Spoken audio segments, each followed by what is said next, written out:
दोस्तों, कैसे हैं आप सभी लोग। और उसी ब्लॉग में आज नेक्स्ट डे है तो स्वागत है। कल मैं ये सूट पहन के गई थी, कुर्ता। हाँ, शाम के टाइम पे क्योंकि घर में मैं टी शर्ट पहनती हूँ तो बाहर निकलना होता है, बहुत तरह के लोग होते हैं, तो मैंने टी शर्ट नहीं डाली, डाली थी, ये कुर्ता डाला था। फिर आज मैं सुबह भी गई थी डॉक्टर के पास दिखाने, वही लमसम साढ़े साढ़े 8 बजे, 8 साढ़े 8 के पहले ही चले गए थे। तो 8 बजे ही था, उसी टाइम पे गए थे। तो आज दवा दी उन्होंने, आज मेरा बीपी भी चेक किया और मेरा बुखार भी चेक किया। जो जो भी निकला हो मैंने चेक बताया, पूछा नहीं। तो और फिर बोले ठीक है, दवा लो। और कल का तुम्हारा कैसा था। मैंने कहा कि दर्द नहीं हुआ, रात में मुझे पैरों में दर्द हो रहा था। इधर अंधेरा सा आ रहा है, क्या करे, घर छोटा है ना और रोशनी मिलती नहीं है। आज पूरा दिन पता है लाइट नहीं थी हमारे घर पे। लाइट ना होने की वजह से मैंने वीडियो नहीं बनाया, शूट ही नहीं किया। और अभी दोपहर में कम से कम 3 साढ़े 3 बजे लाइट आई है। सुबह की यही लाइट 3:30 बजे आई है। और मैं कल रात में बिल्कुल सोई नहीं हूँ, बिल्कुल भी नहीं सोई हूँ, आँख नहीं लगी मेरी बिल्कुल। रात भर जगते रहे ऐसे पागलों की तरह। एक तो टेंशन इतनी होती है कि पूछो नहीं। पर कल मेरे घर में पानी नहीं था शाम के टाइम पे, मम्मी लेके आई थी, आपको दिखाया था एक डिब्बा तो पीने वाला। लेकिन फिर भी उसका टेस्ट भी अच्छा नहीं है, क्योंकि हम जिस पानी को पी रहे थे उसमें बहुत अंतर था। और अब ये हो गया है कि पानी की मुझे इतनी टेंशन थी कि रात में मुझे नींद नहीं आई। फिर मैं सुबह उठ गई थी, कम से कम 5 बजे मैं उठ के बैठी। मैंने आपको दिखाया था ना कि 5 बज रहे हैं। पानी पिया और पानी पी के मैंने सोचा क्या किया जाए। फिर मैंने फिर यही कुर्ता डाला, क्योंकि मैंने टॉप पहना था। तो इसको डाला और चुपचाप उठाई बाल्टी, गए वहाँ देख के आए, कूड़ा रखा था उसको डाला जाके। उसके बाद बाल्टी देखने गए तो पता चला पानी आ रहा था। मैंने कहा अब ये बहुत अच्छा काम है। मैंने मोहित को रात में बोला था तो उसने कहा था ठीक है तुम बताना, मैं भर लूँगा। मैंने कहा ठीक है। फिर मैंने जाके बाल्टी लगाई और पीछे से मोहित भी पहुँच गए, तो मेरा ये काम हो गया सुबह। और लमसम आधे घंटे तक, क्योंकि सन्नाटा था बिल्कुल। और मेरा काम हो गया फटाफट, तुरंत का तुरंत। फिर हम आए तो मम्मी ने बनाई थी और लमसम 6 बजे, 6 भी नहीं बजा था। तो मम्मी ने चाय बनाई, चाय पी हम लोगों ने। फिर मोहित तो फ़ोन चलाते रहे और मैं तो बगल में लेट गई, क्योंकि मैं रात भर सोई नहीं थी तो लेट गई। और उसके बाद फिर लेटे रहे, मम्मी सो गई, मोहित हम लेटे रहे। मोहित फिर उठे तो वो चले गए घूमने पार्क में और मैं लेटी रही। मुझे नींद आ गई। फिर लमसम वही 8 बजे भैया ने जगाया कि मोहिनी चलो दवाई लेने चलना है। मैंने कहा चलो चलते हैं। तो जांचे पता चला कि मेरे 1 साल पुरानी मैंने हेलट में कराई थी। तो वो जांचे जब मैंने देखा तो कहा कि ये 1 साल पुरानी है, 1 साल पुरानी जांचें नहीं चाहिए। तो मैंने कहा यही मेरे पास जांचें और नई जांचें नहीं है। तो कहा ठीक है। और मुझे फीवर भी है, जैसा कि मैंने बताया था पहले, मुझे काफ़ी टाइम से तबीयत खराब चल रही थी। और पैरों में दर्द था, अभी 2 दिन से नहीं है, कम है, मतलब उतना नहीं है। रात में फाटन मचती है। अब हो चुकी है शाम, दोपहर में लाइट नहीं थी तो कुछ करने का मतलब नहीं बनता है। तो चुपचाप हम भी लेटे रहे, मोहित भी लेटे रहे, क्योंकि मोहित सुबह उठ चुके थे, जाना था उनको। लेकिन फिर भी धूप इतनी तेज होती है कि जाने का मन ही नहीं करता है। तो अब हम सोच रहे थे दोपहर में कि लाइट रहेगी तो सारा काम कर लेंगे। वैसे बल्ब जल रहा था, लेकिन वैसे अंधेरा अंधेरा लगा, क्योंकि अंदर की लाइट जो है बल्ब जो है ख़राब हो चुका है, तो नया लाना है। तो मैं सोच रही थी ले आऊँ, लेकिन मेरे पास अभी मनी की थोड़ी ठनी है। और मनी इतनी ज़्यादा कमी है कि मेरे कुछ जगहों पे पैसे देने हैं जो मैं दे नहीं पा रही हूँ। उनको लगता होगा कि शायद ये लोग दे नहीं रहे जानबूझ के, लेकिन सच में मेरे पास है, बहुत ज़्यादा समस्या है। मेरे पास 2 लाख का कर्जा है, सच बताऊँ तो 2 लाख का कर्जा है। और इसकी डिटेल वीडियो कभी और बताएंगे। बस इतना जान लो कि कर्जा इतना ज़्यादा है कि हम लोग भरते भरते ऊब चुके हैं और नहीं भर पा रहे हैं। बहुत समस्याएं आ रही हैं, इतनी ज़्यादा समस्या आ रही है चारों तरफ से। लोग मतलब एक प्रेशर दिए पड़े हैं, चारों तरफ से प्रेशर दिए पड़ा है। कोई कुछ मांग रहा है, कोई कहाँ पैसा मांग रहा है, कोई। और सबको लगता है कि हम लोग निकम्मे हैं। मेरा भाई निकम्मा है, वो बिल्कुल एकदम, मतलब उसको लगता है कि लोफर टाइप का। बिल्कुल ऐसा नहीं है, बिल्कुल लोफर नहीं है। और मतलब हम लोगों पे कोई बिलीव नहीं करता। अब हम किस पे बिलीव करें, ईश्वर पे, परमात्मा पे, इसके अलावा किसी पे बिलीव ही नहीं कर सकते। और अभी पता है क्या हुआ है, 444 हुआ है। यकीन मानो कि भगवान मेरे साथ है, मुझे देख रहा है वो। तो अब बताओ कि कैसे क्या करा जाए? मेरे पास 2 लाख का कर्ज़ है, मैं बीमार रहती हूँ, मेरे कपड़े चोरी हो जाते हैं, मेरी मुझे चीज़ें नहीं मिलती, मुझे पैसे देने के बावजूद भी चीज़ें नहीं मिलती। इतना परेशान कर लिया सबने कि मैं हम लोग क्या करें समझ में नहीं आता। बूंद-बूंद पानी के लिए तरस रहे हैं, जगह के लिए तरस रहे हैं, सामान के लिए तरस रहे हैं, हर चीज़ के लिए तरस रहे हैं और लोग उसका भरपूर फ़ायदा उठा रहे हैं। और इतनी गालियाँ देते हैं, जब हमने हमने किसी का कुछ भी नहीं बिगाड़ा फिर भी हम लोगों को गालियाँ देते हैं। गालियाँ देते ही रहते हैं, मम्मी बोलती सब्र करो। भाई सब्र करने की भी एक इंतहा होती है। लोगों ने इतनी ज़्यादा मतलब लगा रखी है, जहाँ देखो तहाँ, कोई छोड़ ही नहीं रहा है। कोई नहीं छोड़ रहा, मैं किसको अपना मान लूँ ईश्वर के सिवा। अब मैं उनके पास भी बैठती हूँ ना तो मैं उनसे भी कहती हूँ कि तुमने अच्छा नहीं किया, ये जो कुछ भी किया तुमने अच्छा नहीं किया है। हम लोग पता है हमारे भाई के पास पिछले दीपावली से नौकरी नहीं है। हम लोग कैसे गुजारा कर रहे हैं अपना कि पूछो नहीं।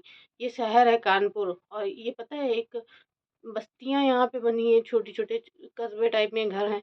ये तो खैर घर है, लेकिन जो लोग रह रहे हैं वहाँ पे हम सोच रहे हैं कि हमको कहीं एक अच्छा सा घर का ढंग का घर मिल जाए जिसमें हम लोग अपना रह सके, हमें धूप भी मिले, हमें छांव भी मिले, हमें बरसात में बारिश का वो भी मिले, लेकिन हमें कुछ नहीं मिल पा रहा है। हम लोग परेशान हो चुके, एकदम परेशान।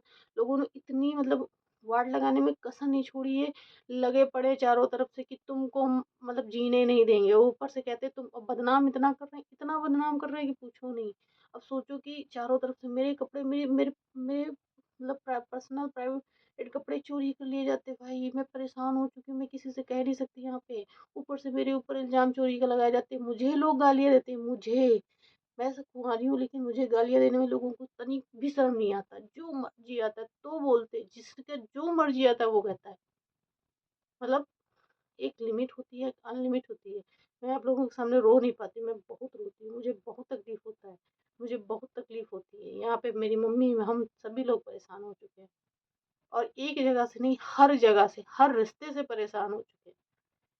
कोई किसी का सगा नहीं होता, हर रिश्ते ने धोखा दिया, हर रिश्ते ने हर मैं लगता है कि कभी-कभी तो ऐसा मन आता है ना कि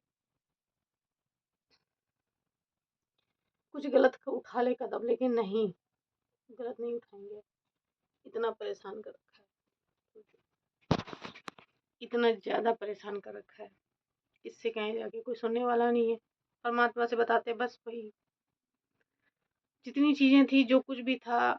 लोग बोलते हैं तुम वीडियो मत बनाओ, तुम ये मत करो, तुम वो मत। फिर मैं जाऊं तो जाऊं कहाँ? अपनी अपनी बातें किससे शेयर करूं, किससे कहूँ? तुम भी तो नहीं सुनते हो, जिनको मैं बताना चाहती हूँ वो भी नहीं सुनना चाहता। उसको लगता है कि समझ आ गया। कोई आपके सामने गिड़गिड़ा रहा है, वो मजाक कर रहा है। कोई अगर आपके सामने गिड़गिड़ा रहा है तो वो मजाक कर रहा है, आपको मजाक नजर आता है? अगर आता है तो ठीक है, हम ही दूर हो जाए। आपको जो मर्जी वो करो, जैसा मर्जी वो करो। आप किसी की अंदर की इमोशंस नहीं देख सकते, आप नहीं बता सकते हो कि किसी की लाइफ में क्या चल रहा है।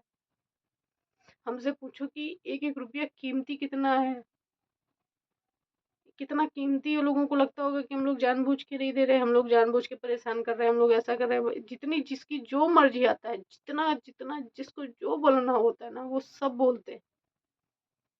जिसका जो मर्जी आता है वो करता है और हम लोग सिर्फ सुन रहे हैं। मेरे पास कोई नहीं है, कहने को बहुत लोग हैं, पूरा परिवार है, भाई पापा दादी बुआ मौसी चाची चाचा ताई ताऊ सब लोग हैं। लेकिन सब लोगों को हम 3 लोगों से इतनी नफरत है, इतनी नफरत है, न जाने हम लोगों ने क्या ले रखा है। मेरी मम्मी को चापलूस कहते हैं लोग, मुझे चालू कहते हैं, मुझे ये कहते हैं, मुझे वो कहते हैं, मुझे वो कहते हैं। मैं हम लोग क्या करें, कहाँ चले जाएं? एक ही काम बनता है, इतना सब कुछ सुनने के बाद एक काम बनता है। शायद मैं यूट्यूब पर समझ सकते हो कि मैं क्या कहना चाहती हूँ। एक ही काम बनता है कि हम 3 लोग दवा खाएं और चुपचाप सो जाएं, बस।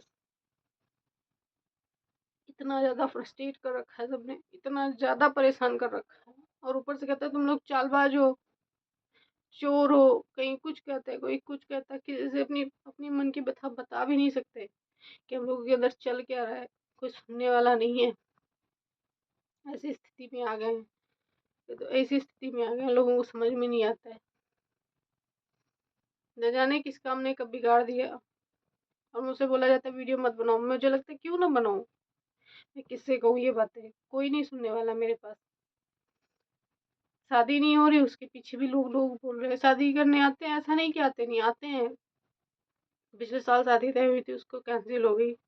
उनको मैं लंगड़ी लगी, काली लगी, भद्दी लगी, जो कुछ भी लगी, ठीक है। वहां से देखने आया तो जो भी था सामने था। उसके बाद उन्होंने कोई नहीं, उसके बाद 4-5 लड़के देखे गए, उनमें से सबको पैसा चाहिए, ठीक है, लेकिन कम से कम हाँ तो बोलो, नहीं करनी किसी को।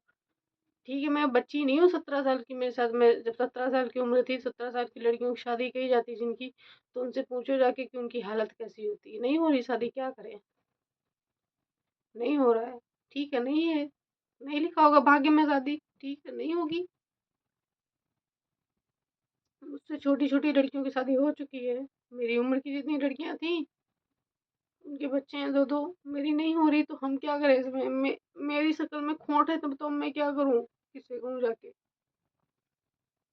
लोग मुझे बोल के चले जाते हैं, मैं किसी को जवाब नहीं दे पाती। और अगर मैं कुछ कहती हूँ वीडियो में तो लोगों को भी उतना ही खराब लगता है, जैसे लगता है मैंने उनका कुछ उखाड़ लिया हो।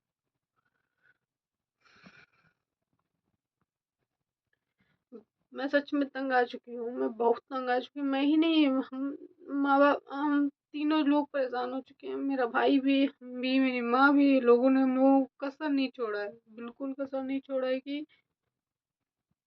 हम लोग जिए, जीने भी नहीं दे रहे। इतना परेशान कर रखा है, इतना ज्यादा फ्रस्ट्रेट कर रखा है, किसी से अपने मन की बात तक नहीं शेयर कर सकते हम लोग। नींद नहीं पड़ती, पूरी पूरी रात बीत, कल पूरी रात बीत गई, हम सोए नहीं है। किसी को बता नहीं सकते कि हमारे अंदर बीत क्या रहा है।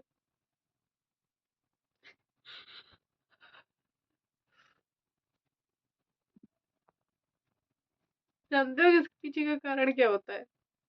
इसके पीछे का कारण, इन सब चीजों के पीछे का कारण होता है पैसा। सारा खेल पैसे का होता है। हमारे पास पैसा नहीं है, लोग हमें जो मर्जी आता है वो बोल के चले जाते हैं। हमारे पास घर नहीं है अपना, इसलिए लोग जो मर्जी होता है बोल के चले जाते हैं। ठीक है, बोलो जिसका जो बोलना है।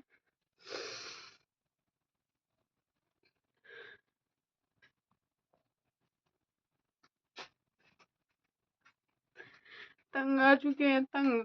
किससे कहें अपने मन की बात, कोई नहीं है जो सुने हमारी। मेरे ऊपर तंत्र क्रिया कराई जाती है, पता है?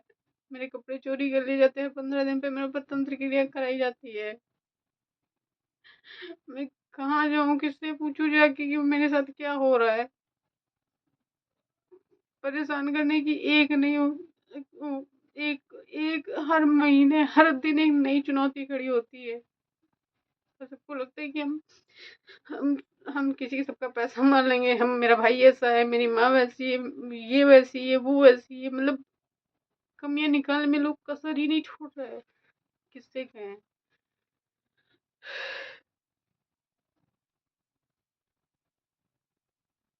सच में तंग आ चुके हैं, तंग आ चुके हैं ऐसे जीवन से। किसी के साथ नहीं रहने का मन करता है, मन होता है बस चुपचाप अलग रहें, अलग अपनी व्यवस्था कर ले, बस जब चले जाए। खाते अपना है, कमाते अपना है, लेकिन लोग टॉर्चर करने में एक कसर नहीं छोड़ते।